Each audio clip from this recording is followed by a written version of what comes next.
Quer saber como implantar gestão financeira na empresa? Quer saber quais são os maiores problemas que a sua empresa pode estar enfrentando hoje? Hoje, o episódio com José Luiz, consultor empresarial, também atuante no Sistema S, professor, palestrante, né? Ele faz workshops bem legais e práticos sobre implantação de gestão financeira nas empresas.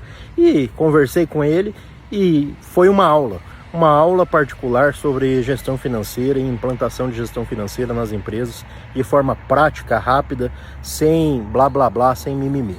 Eu tô aqui na beira do rio Galera, na cidade de Nova Lacerda, ficam na beira da rodovia, né? É um rio que fica aqui na beira da rodovia, faz parte do Vale do Guaporé. Tô saindo de Nova Lacerda para ir para Conquista do Oeste, atender mais empresas lá, fazendo consultoria de diagnóstico financeiro.